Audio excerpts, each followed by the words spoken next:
Meet Dave. There's nothing particularly special about Dave. He's just a regular guy. He likes root beer and he enjoys sushi. Despite not having any kids, he has a typical dad bod. Or should I say father figure?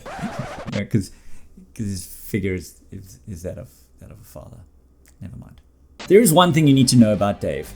He's a diver, and he may just save the gaming industry from itself. If you've never met Dave the Diver, you'd be forgiven because I only discovered Davey Boy by accident myself. He didn't pop up on any recommended pages or jam down my throat with my regular targeted ads.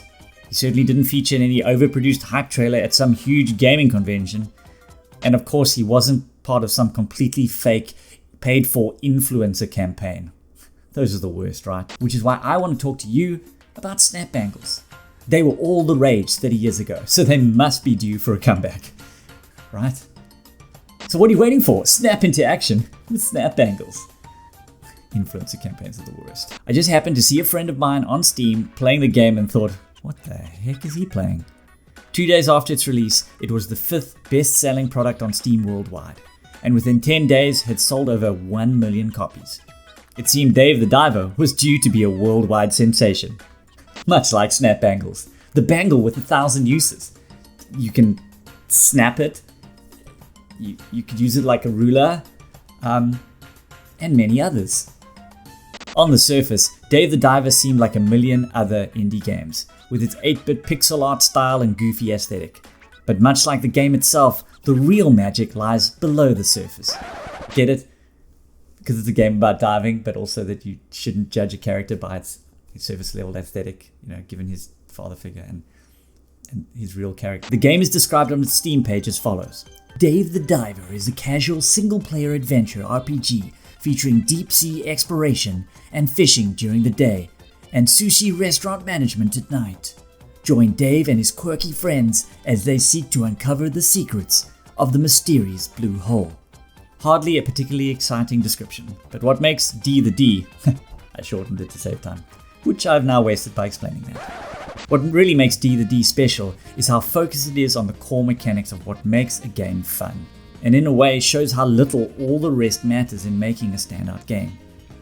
Simple gameplay loop. Firstly, its gameplay loop is simple.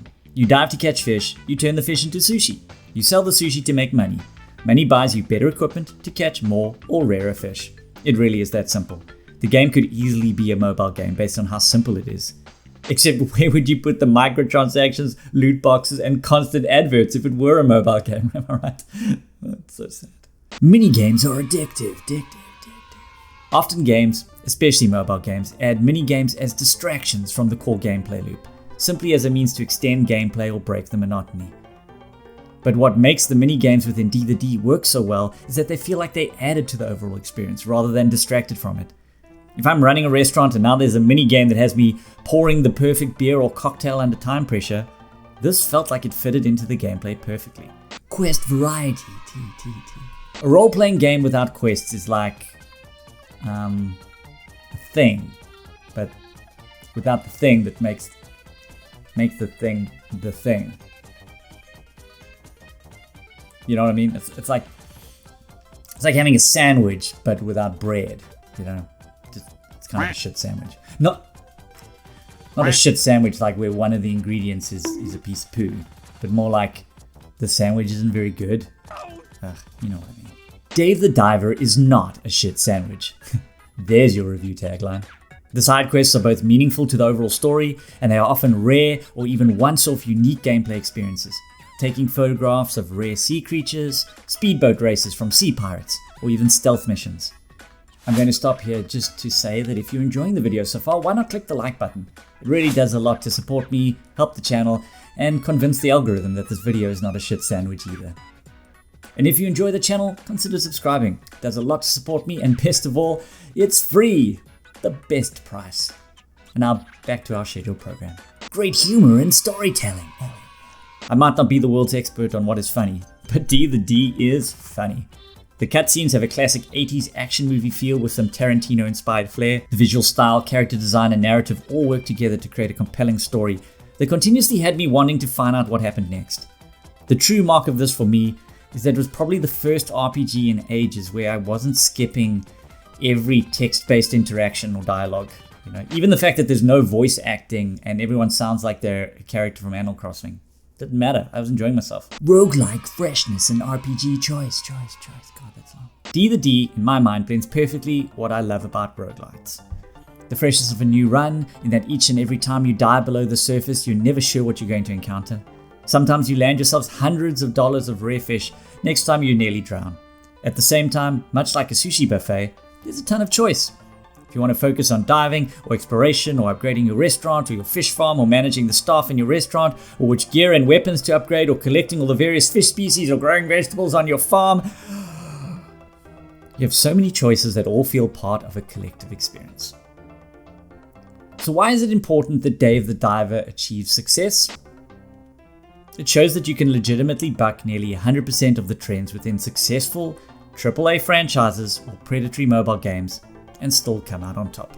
First of all, you don't need a massive marketing budget putting ads for your game in every conceivable place and paying off big influencers to totally honestly review your game and say nice things for like 5 seconds about your product before returning to their stream. You don't need to have some artificially engineered woke protagonist to appeal to target demographics. Sometimes you can just have an overweight dude with a goatee. With the rest of the world being obsessed about 60 FPS, 4K, 8K, ray tracing, and God knows what's next in the world of graphics, here's a game that just goes, you know what, we're going to pick an art style that fits our gameplay, can be played on most machines, and then move on with it.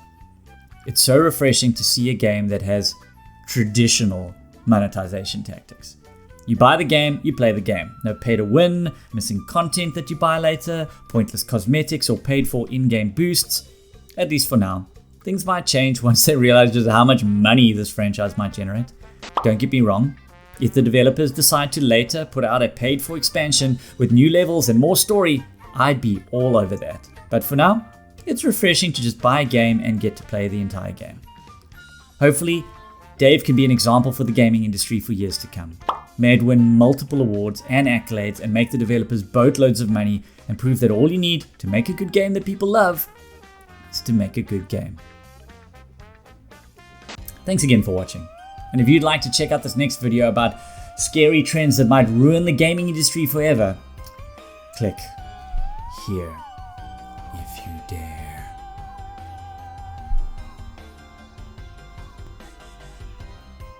Which is why I wanted to talk to you about Farmer Ben's magic beans.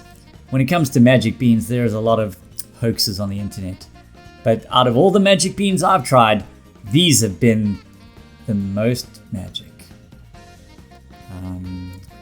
Terms and conditions apply. Magic beans might not cause beanstalks, giants, or golden geese. Is your house under threat by roving gangs of sea lizards? Me too. Until I got Lizzo insurance. Not only does it protect me from the inevitable return of the dinosaurs, it also protects me against large flute playing hip hop people.